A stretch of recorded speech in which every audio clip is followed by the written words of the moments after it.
आज हम लोग बात करेंगे आयुष काउंसलिंग से रिलेटेड। अगर आपको एमबीबीएस बीडीएस को जानना है कि काउंसलिंग कैसे होता है पूरा प्रोसेस को, तो डिस्क्रिप्शन में आपको लिंक मिल जाएगा, वहां से आप उस जाकर वीडियो को देख सकते हैं। इसमें हम लोग बात करेंगे आयुष के काउंसलिंग के बारे में, क्या फी रहता है और कैसे कैसे काउंसलिंग होता है, किस वेबसाइट पे काउंसलिंग जाके करना रहता है, उन सभी चीज़ों के बारे में बात करते हैं। तो यहाँ पे आप देख रहे होंगे जैसा कि आयुष का मतलब क्या होता है। आयुष में ही ये सारी चीज छिपा हुआ। ए से आयुर्वेदा, ये से योगा या नेचुरोपैथी, यू से यूनानी, एस से सीधा, एच से होम्योपैथी, यानी कि जो भी कोर्स होते हैं आयुष से रिलेटेड सभी इसके अंदर आ जाते हैं। ठीक है, तो इसमें आपको कहाँ जाके काउंसलिंग करना पड़ेगा। अगर सेंट्रल आयुष काउंसलिंग में आप करते हैं, ठीक है, तो आपको www.accc.government.in ये वेबसाइट है, आप इस पे जाके क्या करेंगे, रजिस्ट्रेशन करेंगे। आपको आयुष काउंसलिंग करना है। तो इसमें सेंट्रल आयुष काउंसलिंग में कौन कौन से कॉलेज आते हैं, कौन कौन से यूनिवर्सिटी इंक्लूड होते हैं, तो ऑल इंडिया कोटा के गवर्नमेंट कॉलेज जितने भी है सभी क्या होगा, 15% सीट का होगा, इसी से फिल किया जाएगा। सेंट्रल यूनिवर्सिटी जैसे 100%, ये जैसे कि BHU क्या है, Banaras Hindu university central university है। नेशनल यूनिवर्सिटी जैसे कि NIA जयपुर, कहाँ पे है ये, जयपुर, ये किसके द्वारा फिल किया जाएगा, इसी सेंट्रल आयुष काउंसलिंग के द्वारा फिल किया जाएगा।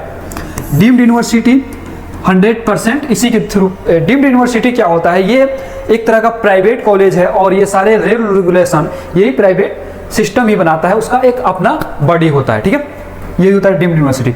50% BMS कॉलेज जो होता है, सीट जो होता है AIIA जो होता है all India institute of Ayurveda, जैसे एम्स होता है ना, उसी तरह से जो कॉलेज होता है किसका, आयुर्वेद का। ठीक है, ये क्या है, गोवा, इसका भी 50% सीट किसके थ्रू भरा जाएगा, सेंट्रल आयुष काउंसलिंग के थ्रू भरा जाएगा।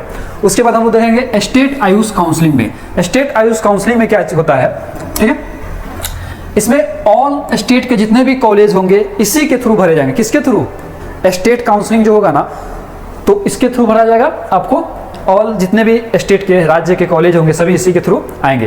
ठीक है, प्राइवेट कॉलेज सब स्टेट का अलग अलग वेबसाइट होता है, ये हम नहीं बता सकते किस वेबसाइट पे भरा जाता है, कौन सा, अलग अलग स्टेट का अलग अलग होता है, तो आप उस चीज को देख सकते हैं। 85% गवर्नमेंट का जो कॉलेज होता है किसके थ्रू भरा जाता है, स्टेट काउंसलिंग के थ्रू ही भरा जाता है। 85% जो सेमी गवर्नमेंट होता है इसी के थ्रू भरा जाता है। 100% जो प्राइवेट कॉलेज जितने भी अलग अलग राज्य के सभी प्राइवेट कॉलेज जो है ना, सभी किसके थ्रू भरा जाता है, इसी स्टेट काउंसलिंग के थ्रू भरा जाता है। ठीक है, उसके बाद होता है फी कितना लगता है। तो अगर आप जनरल रजिस्ट्रेशन दो तरह का फी लगता है, आपको हम बताते हैं कितने तरह का फी लगते हैं, दो तरह का फी लगते हैं। एक होता है आपको रजिस्ट्रेशन फी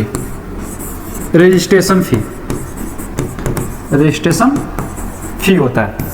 एक होता है आपका सिक्योरिटी मनी। सिक्योरिटी मनी जितने होते हैं क्या होते हैं, रिफंडेबल होते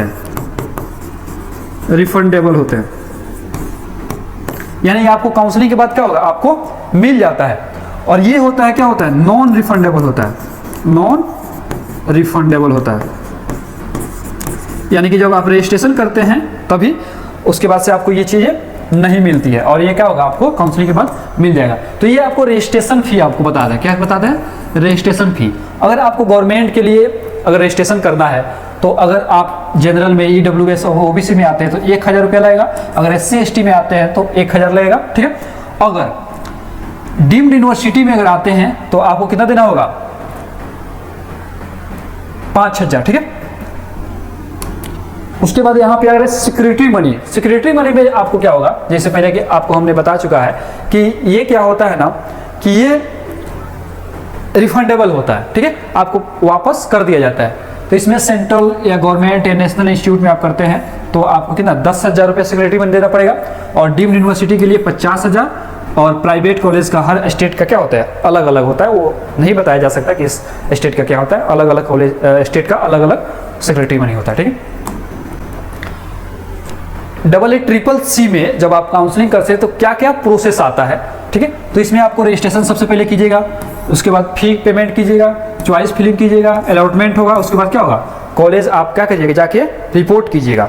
और ये कितने राउंड में होता है, अलग अलग राउंड में होता है, जैसे राउंड 1, राउंड 2, राउंड 3, उसके बाद क्या होता है, स्ट्रे वैकेंसी राउंड। जैसे कि आप मान लीजिए ये सारे प्रोसेस किए, और आपको क्या आ गया, रिजल्ट आएगा। और जब रिजल्ट आता है तो ये सारे प्रोसेस राउंड 1 में अगर आपको कॉलेज नहीं मिला, ठीक है, तो क्या होगा, फिर राउंड 2 में, राउंड 3 में, उसके बाद राउंड एक्स्ट्रा वैकेंसी राउंड, ये सारे क्या होते हैं, प्रोसेस होते हैं। इसी के प्रोसेस के माध्यम से आपका काउंसलिंग प्रोसेस होता है। अगर आपको आयुष कोर्स में अगर आपको एडमिशन कराना है, BMS करना चाहते हैं या BHMS करना चाहते हैं, BUMS करना चाहते हैं, या आयुष से रिलेटेड जो भी कोर्स करना चाहते हैं, अगर चाहते हैं आप हमसे काउंसलिंग कराना है या आप एडमिशन कराना बढ़िया से बढ़िया कॉलेज में, चीप एंड बेस्ट कॉलेज में, तो आप हमारे दिए हुए नंबर पे हमसे संपर्क कर सकते हैं और अपना एडमिशन का कर सकते हैं, सिक्योर कर सकते हैं। हम उम्मीद करते हैं ये सारी चीज़ आपको समझ में आया होगा, और वीडियो अच्छा लगे तो लाइक करें, शेयर करें, चैनल को सब्सक्राइब करें। थैंक यू वेरी मच आप सभी का।